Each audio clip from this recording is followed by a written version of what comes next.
Bonjour, nous avons une nouvelle vie en Christ. Même si Dieu nous a donné une nouvelle vie, nous n'allons pas changer d'un seul coup. Un bébé a besoin de grandir et d'apprendre. De même, Dieu fait son œuvre en nous et nous aide à progresser.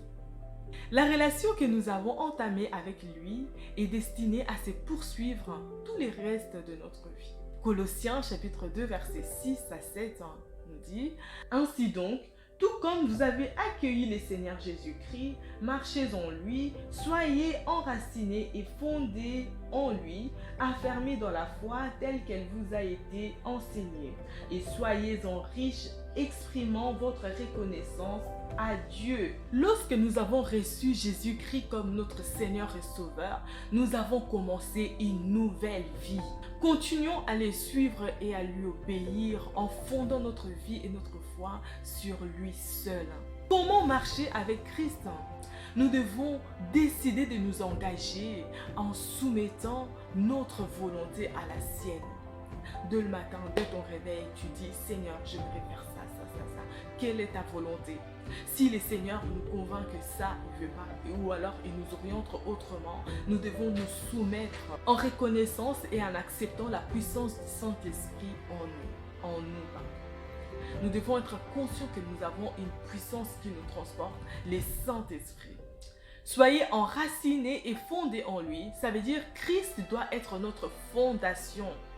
Christ doit être notre racine, notre source.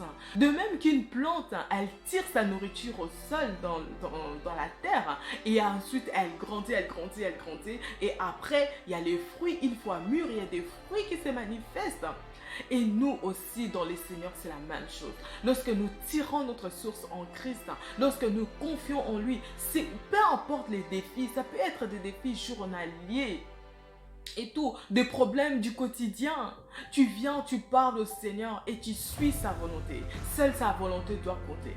Et alors, quand le Seigneur n'est pas d'accord et tout, obéir. Obéir, c'est ça, marcher en nouveauté de vie. Tu obéis. Ça veut dire, ce n'est plus toi le maître de toi-même, mais il y a le Seigneur qui a pris le contrôle. C'est lui, tu lui laisses contrôler ta vie. Alléluia. Affermis dans la foi telle qu'elle vous a été enseignée. Pourquoi l'apôtre Paul précise ici telle qu'elle vous a été enseignée? Je me suis posé cette question. Ça veut dire, ce n'est pas n'importe quelle foi que tu vas t'affermir dessus. Ce n'est pas n'importe quelle foi que tu vas construire, tu vas bâtir en toi. C'est la foi de Dieu. Et alors, j'aimerais te dire, frères et sœurs, si tu me suis en ce moment, que la foi que tu construis dépend des enseignements que tu as reçus. Nous pouvons lire 2 Corinthiens chapitre 5 verset 17, l'apôtre Paul dit « Si quelqu'un est en Christ, il est une nouvelle créature. Les choses anciennes sont passées, voici toutes choses sont devenues nouvelles. » Toutes choses sont devenues nouvelles. Les choses anciennes sont passées.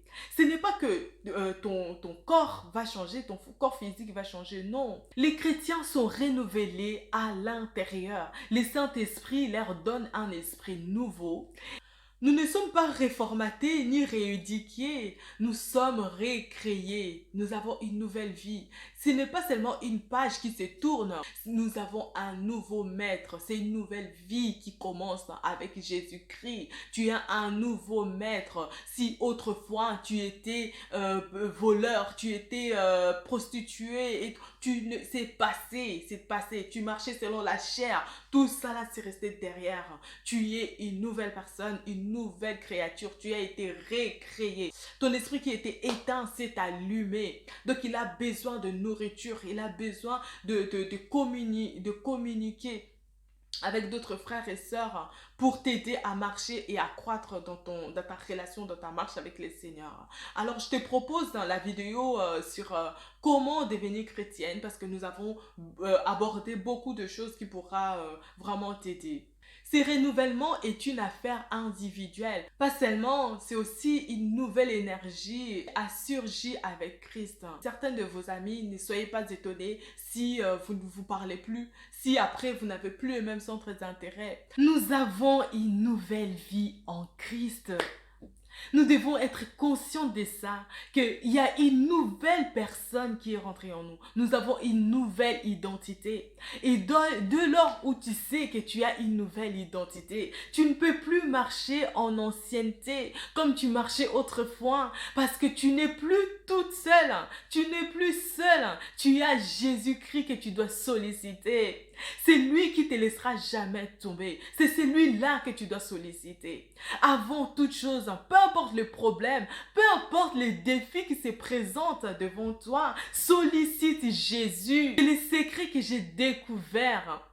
J'étais une personne, j'ai senti toujours un vide dans mon cœur, que je ne savais pas pourquoi. J'étais toujours dans la quête de la connaissance, en train de lire des livres, en train de chercher ce que je cherchais là, je ne comprenais pas. Je sentais seulement un vide que je devais chercher.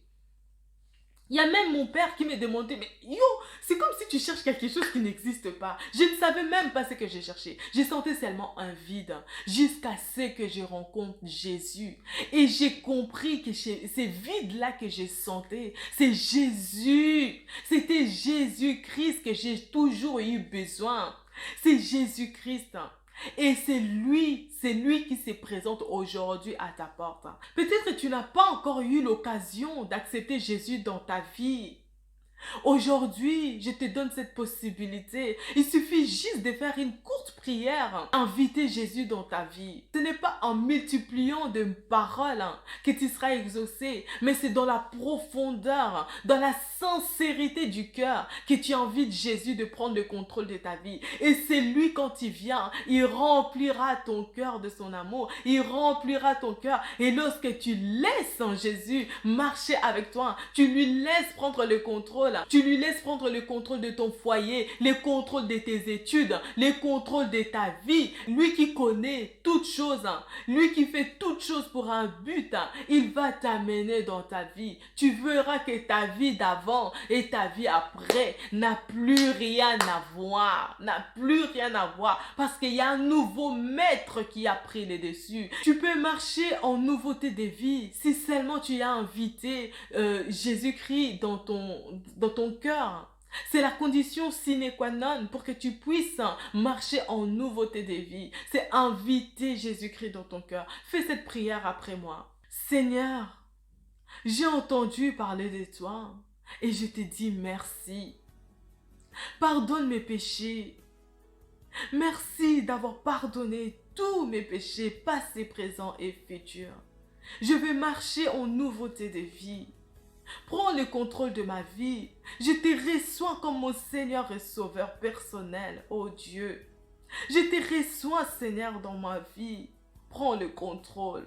Je vais marcher avec toi, Papa, dans cette nouvelle vie. Au nom de Jésus. Amen.